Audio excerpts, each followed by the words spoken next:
Good morning, good afternoon, good evening, and welcome back. This is the third in a series of updates. This one concerns real estate. Now, the history of Panama real estate, as far as we're all concerned, really began in the early part of the 21st century. Panama became one single nation, a sovereign nation in complete control of its territory at the handover of the canal from the Americans to the Panamanians on December 31st of 1999 at noon. At that point forward, it was one nation, and it has made all the difference in terms of Panama's future, but also in terms of how it saw itself and the responsibilities it took. It was a major change. Even Panamanians were nervous about it. Were they going to be able to handle it, and so on? They have proven beyond the shadow of a doubt their ability to run the canal and expand it when necessary. But at the time, they were very concerned. Now, it was also the time when, shortly thereafter, when the U.S. and other global markets decided to have their big stock market bubble blow up, and it did. Panama was going through a recession in 2001 and 2, and some people probably thought it was related to what was going on up north. But the fact of the matter is it was just getting in a transitional phase to not having the canals, the income from the employment of people at the canal coming from the U.S. government, the military people who were down here to the end. And so it took a piece of the economy out, but it also was a question of waiting for the returns from the canal to come in to actually have the money to do something, but at the same time feeling under the pressure of having to do something. It was a challenging time. It was also around that time, a couple years later, that some websites, two of the best known ones in those days were International Living and the other was Escape Artist. Both still operate today, but there are two of many, many, many sites, and their influence today is small, negligible. But back then it was pretty important because they suddenly announced that Panama was a great place for retirees. And being around 2003, substantial numbers of retirees started to come down. And when I arrived in February of 2004, it was underway. And I tell you, Panamanians were just so surprised that this was happening. And I remember on two occasions I was asked specifically to come over to talk to people. One of them was a real estate developer, and the other was a man in charge of construction, and for real estate, did a lot of work, suddenly was doing a lot of work in real estate. And my background and what have you, in my firm in the north and the work I'd done before, the reason I was interviewed by CNBC, a variety of things like that, was because of my interest in Americans, particularly, who were relocating to other nations. And that introduced me to the whole world of relocation, which goes on constantly, and people from every country going to every other country. So with that, having in my background and having heard about it, they called me over and said, Mr. Adams, why are they coming here? Why are so many American retirees coming down to Panama? And what are they looking for? And the most important question, Mr. Adams, is this going to continue? And I would say each time, I said, well, I see no reason why it shouldn't continue, not at this point. I said, at some stage it will probably level off, but I'd say that you probably have some time left before you have to worry about that. And so why they're coming down, there's a whole series of reasons, blah, blah, blah, and I would talk about those. But the important thing was that they themselves were just blown away. I mean, truly blown away. People who were very well educated, very, very experienced people, just had never had so many older Americans and then Canadians walk into their offices looking for properties. And the nation wasn't really prepared for that. We didn't have the properties to sell to them initially. They were here, of course, and they were being built like crazy all the time in those early years to satisfy this demand. Now, that leads us to one of the problems that has led to what is going on in real estate currently. And that's what I want to introduce next, and that's going to require a map of Panama. So let's take a look at that. Now, this map is one, or at least a modification of one I shared with a group of investors some time ago. The red area there is what I call the La Caja de Panama, the box of Panama. That box is extremely important prior to the arrival of so many expats from outside Panama, there were people, certainly in the business community. We had an international business community here for a long time, although it's grown hugely since then. Then we also had, of course, an upper class, and then we had middle class and striving, rising, aspiring middle class, and so on. And there was a demand for some housing out in the rural areas where they could get to easily from the city, and for weekends, for vacations and things of this sort. So that area there is basically where Panamanians had been building that kind of housing, which was a better class of housing than most, and which was really aimed toward people with some money.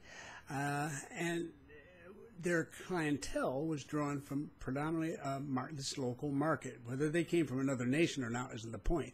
The point is they worked up there where the PC is, where Panama City is, in the upper right-hand corner. And they needed to be within a relatively easy distance from the city. Now, if you see a list of names there, there's Coronado, Gorgona, Playa Blanca, Punta Barco, San Carlos, Santa Clara, Altos del Maria, El Valle de Anton, and so on. These areas are all names you're going to run into when you're looking at real estate within that box, but outside of Panama City. The two with asterisks at the bottom are actually mountain communities. The others are found on a beach. Some of them are actually names of places. Some of them are names of developments themselves. So it's a mixed bag. But I put them up, and there are a number of others as well. But these are some that you are commonly going to find.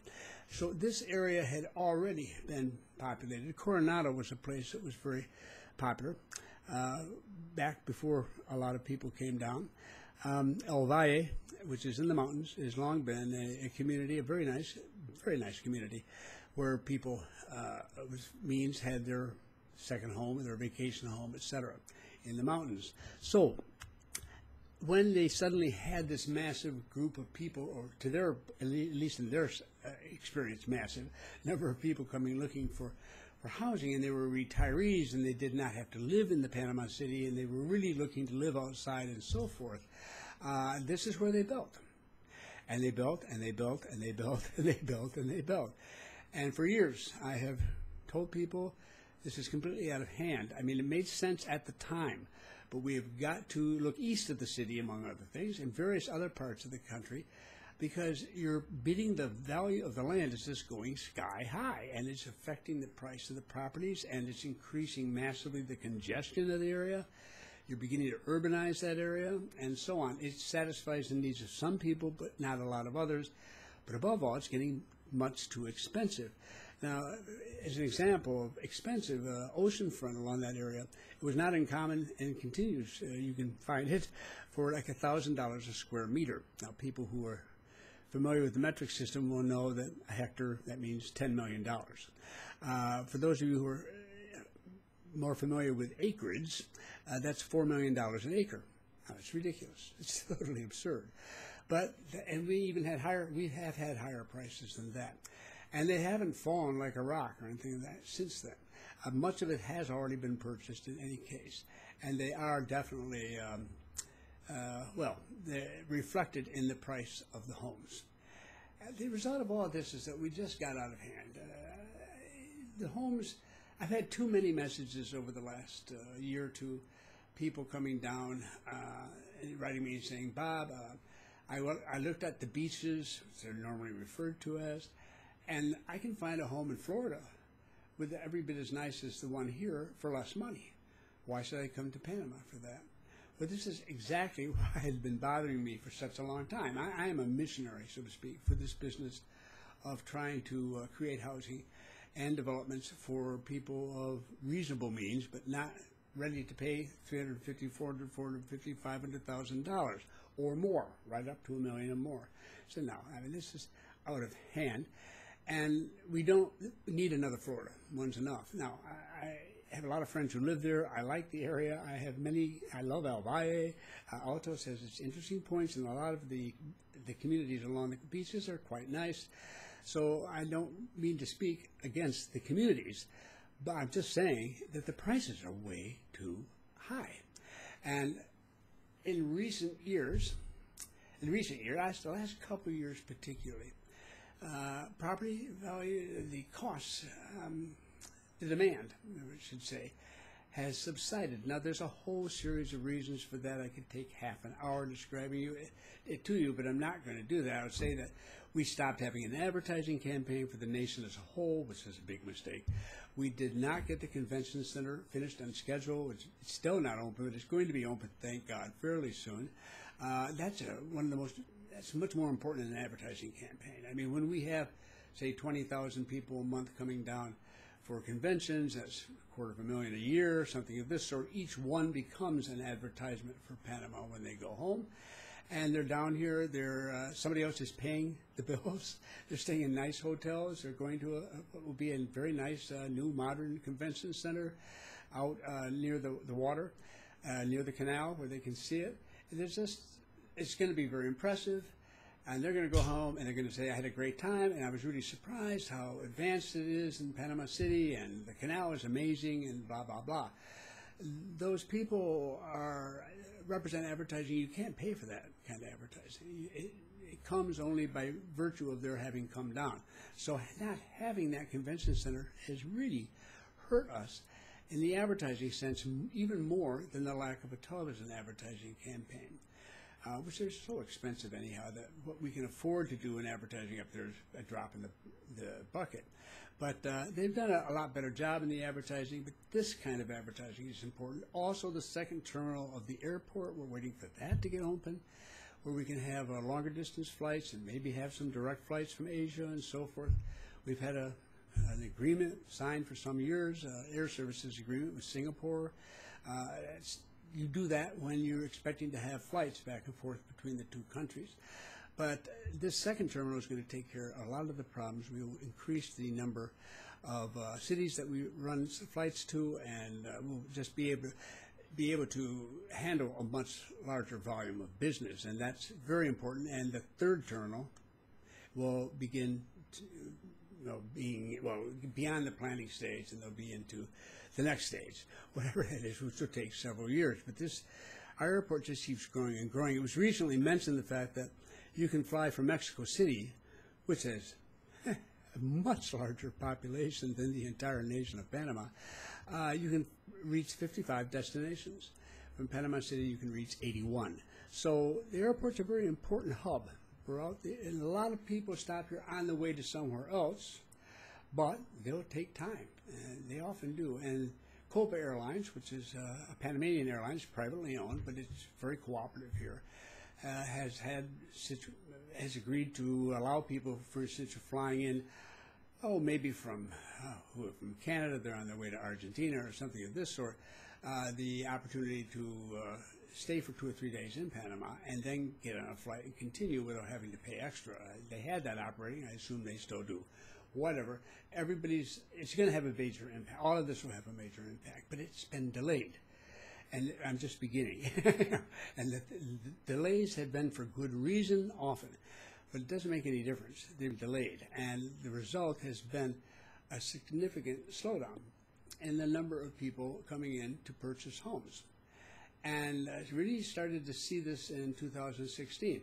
And as I've explained in other videos, this is a small society. Word spreads very quickly throughout Panama. But what happens in Panama City becomes national knowledge almost instantly. We read the same newspaper, see the same television news on cable and so forth. And, of course, the families, as I've also mentioned, are very tight here. And they meet as families many times during the course of a year, not 2 or 3 or 4 times as many families who live up north, for example, where the distance prevents them from being able to do that. Here, remember, as I mentioned, you can leave at 9 in the morning and reach 55% of the population before lunch. And if you go a little bit, push it a little bit further, you can cover 70% of the population easily by the middle of the afternoon, and 85% of the population by dinner time, all in the same day. I mean, and that's by road.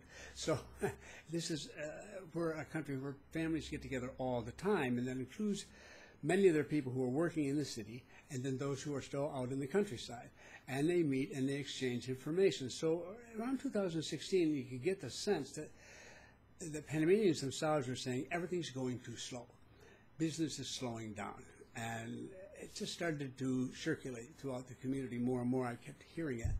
And when that happens here, they're very conservative with their money. It's a very different situation than many of the countries you come from. So they began to cut back in spending. It's behavioral economics in action, basically. Their behavior changed because they kept seeing evidence or hearing about the slowdown. So they cut back. We saw the sale of automobiles, which had been going up every year, year after year after year, suddenly stop in 2016 and start coming down. Anything that could be considered a luxury. And of course, buying a house is among those. And as that grew, it became a self-fulfilling prophecy, so to speak. It looks like it's slowing down. Well, of course, people did cut back in spending. It slowed down, and it continued to slow down until it's gotten to about where it is now.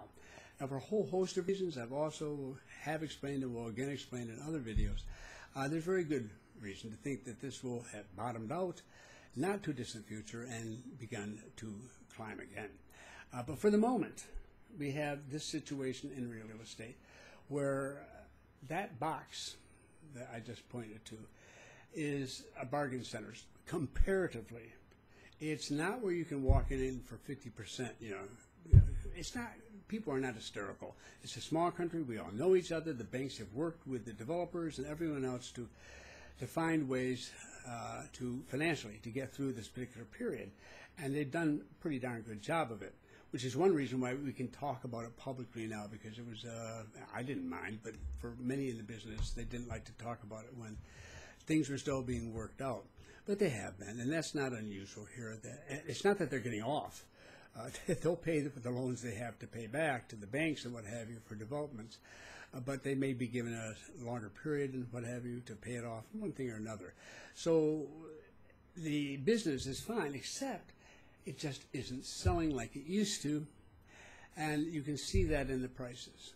So I've said it in an earlier video, I will say it again. In 14 years that I've been here, this is the first time I've actually thought is a good time to buy from the viewpoint of buyers. You can go in and you can get a cheaper price. And as I've also said in other videos, it's really very simple. You go in with the price you can pay, you tell them that's what I've got, what do you have to offer me, and you just keep working on that. And a property that might not have been available to you a year or two ago may now be within reason. If you're buying, this is not at all a bad time, and that goes for the city as well. We've also had a pinch, not as severe as it's been on the beaches, but still, in my experience, but it's still here too, and prices are negotiable. That's the important thing. You just have to have a good agent if you're working with an agent, which you normally will be. You should be. If you're buying, have somebody around to advise you on what to do, and that's typically going to be a real estate agent. So you need to understand that but you might make a substantial savings now if you bought. A year from now, they may not be there. That the price is going to go whoosh really high, but that it will begin to stabilize and begin to grow again, and people will be less interested in negotiating. The price that you see may be the price they're willing to sell it at rather than the price that they're willing to negotiate today. So that may mean, let's just say it means 20% difference on a $250,000 home. That's a $50,000 difference. So I can't guarantee you a thing at all. Nobody can predict the future with any accuracy. I stress that. But without going into all the detail once again, as I do in other videos, I do think it will come up and it will come back. And I think we're bottoming out. And there's a hole here. But for the next few months, we're going to be in this situation. We're also in the midst of elections. So we've had primary elections. We have some more to finish, and we'll have our candidates by the end of the year. In May, we'll elect. Everybody in the country gets elected in one election, everybody who is elected at least. There's only once every 5 years. We'll have a new president. National Assembly will have perhaps a different mix of people. We'll all see. And then a new administration will take office in July, and it will have its own plan for the next few years. And I suspect it will do what it's always done, no matter how strong the political opinions may be and how much they differ. The basic thrust of keeping the economy growing and doing what's needed for the economy will remain in place. It's worked its way through the three administrations I've seen now, and that I've seen since I arrived here, 2004, 2009, and 2014 are the three elections I've been through, and now I'm in the midst of the fourth one. I'm not worried about it. But once we're getting through this, and a lot of things are getting finished, and a lot of events are occurring next year that are going to be major tourist draws, and all this happens, there's going to be a change in attitude. And the attitude has been so pessimistic in Panama among Panamanians. They're part of the problem, so to speak, by not spending their money, by being conservative, which is very good sense on their part. It's reduced sales for a lot of businesses, and it's been a very tough time for them to get through. So they've had a recession. It is nowhere near as bad as some of the recessions I've seen in the U.S., but it's a recession, and it's going to last. It's not as a result of a bubble. It's a result of a whole bunch of complicating factors down here. And we dropped the ball, so to speak, by too many delays.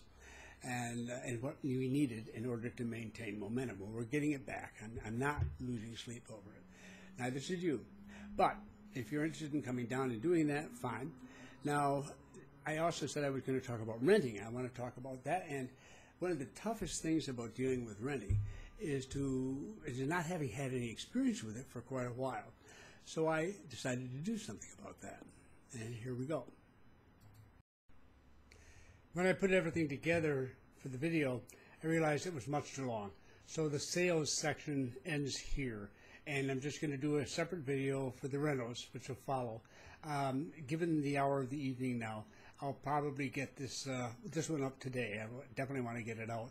And then the next one I'll try to get out tomorrow morning. So thank you for your patience, and I look forward to seeing you again. And remember, if you're interested, to subscribe. And if you ring the little bell beside the subscription button, you'll get immediate notification when new videos come out. Thank you.